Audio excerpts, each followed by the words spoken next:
to unite and liberate Kenya from the shackles of socio-economic injustice from a predatory ruling elite, who with impunity have diverted our republic from serving the people to serving themselves.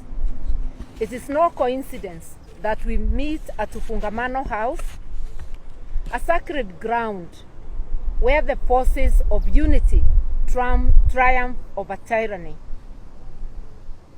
In the run-up to return to multi-party democracy, this was the home of the forces that came together to make that happen. In the search for the 2010 Constitution, Ufungamano was the home of the progressive forces who were battling the KANU regime that wanted to capsize the constitutional review. It's therefore of great significance that we gather here today to make a commitment to liberate Kenya from socio-economic injustice.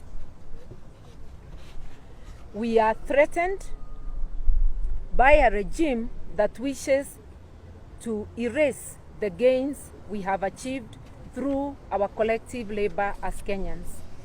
We have witnessed electoral and socio-economic injustice exemplified by unfair and manifestly excessive taxation, earning Ruto the name of Zakayo.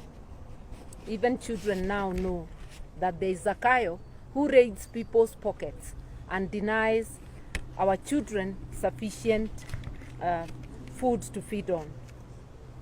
We are also burdened by official corruption, pilferage and outright theft of our public resources, while neglecting the constitutional obligation of ensuring that the basic needs of our people are met. Article 43 of the Constitution is clear that the state shall ensure that all Kenyans are able to get basic needs. Those basic needs, we are now witnessing a reversal of the gains we had made. Our health system is on the brink of collapse due to inadequate funding, the chaotic dismantling of a working system, the NHIF, and forcing upon Kenyans the SHIF, which we are not even able to understand what it means. And this is not only enhancing the taxation, because the SHIF regime is raiding people's pockets. Under NHIF, the contribution was a flat 500 Kenya shillings per person. SHIF seek to take from those who have pay slips 2.75 of their earnings, basically 3%. And these are pay slips that already have been raided by overtaxation. This is eroding access to quality health care. We have witnessed suffering, death, and impoverishment of families seeking to get their loved one to access health. Those who are unable suffer the consequences, which include death. Education sector is in chaos too. The transition to competency-based curriculum, CBC, has been so mismanaged, as well as the new university funding model. This is jeopardizing the education of our children and their future. Children from vulnerable families are at the greatest risk. Some may not complete university, while others may not get basic education. Every day we are greeted by the news of strikes, whether teachers or in the health sector. We know that Moi University Eldoret is on its knees.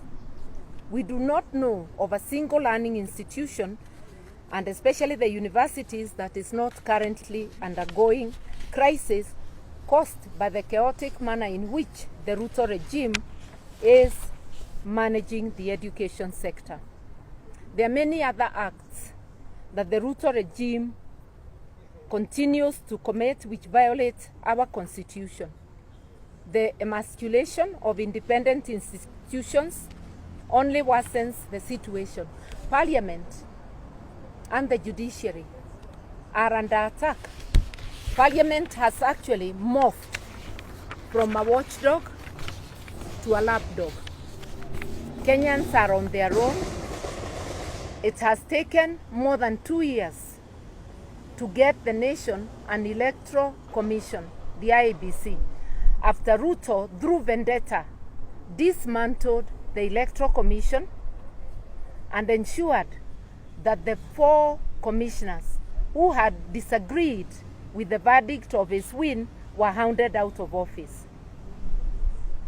You would imagine that in over 2 years they would have put together another IEBC. It's only early this year that a bill was passed to pave way for the setting up of this necessary institution. But the body has not been set up yet. Cases are in court, and we are asking the judiciary, what is the problem? It is okay for people to file cases, but Kenyans would want to see those cases disposed of in a speedy manner, so that even if one is going through the entire appeal system, let the cases be prioritized. They are of utmost necessity. There are constituencies that have done 2 years without representatives, both at the National Assembly and at the county assembly level. This is deplorable at a time we are quickly heading to another electoral cycle. We are therefore appealing to all those who work for the people of Kenya, whether in parliament, whether in the judiciary or any other office, kindly move with speed, knowing that the lives of Kenyans depend on the decisions you make and the speed with which you make them, because justice delayed is justice denied. We salute those in the judiciary, especially the Court of Appeal, the High Court, and within the ranks of magistrates, those who have made decisions that have helped Kenyans to retain a modicum of integrity of their systems. We in particular salute the courts that have helped Kenyans to remain with our main gateway, the Jomo Kenyatta International Airport. If it was not for the sparks of light in the judiciary, this national asset would have been gifted to the shadowy Adani group. I call them shadowy because apart from America that has indicted them, they have integrity issues in many other jurisdictions. We have seen members of the Ruto administration, including Ruto himself, speaking for Adani, people who are on taxpayers' money, to advocate for Kenyans, advocating for a foreign entity. They now have egg on their face. We know they were advocating for corruption, for opaqueness. And we again salute our courts, and we say together we shall defeat the machinations of those who want to dismantle our republic and to rob of Kenyans of their national treasures. Nation building is not for the faint-hearted. Our institutions are as good as the people who run them. The rot in the executive permeates all levels, and therefore, to save ourselves and to save our homeland, we must redouble our efforts to rid ourselves of this inept, corrupt, and heartless Ruto regime. In order to restore our constitution order, Ruto must go. In order to build a functioning state that serves the interests of people rather than a handful of political elites and their cronies, Ruto must go. In order to restore access to quality health care for all, Ruto must go. to restore and enhance quality education for our children. Ruto must go!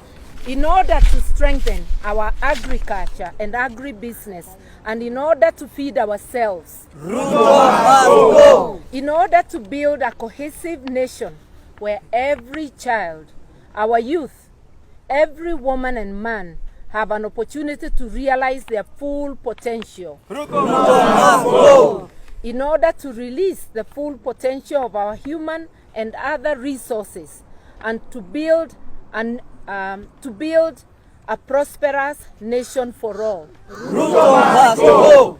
In order to have transparency, accountability in Kenya. Ruto must go! Indeed, because we know the DNA of the Ruto administration is lies, more lies, corruption, and extrajudicial executions. Yes. Kenya is ready and committed to mobilize, to unite Kenyans and work with all people of goodwill to liberate this country and to rid of the country one Zakayo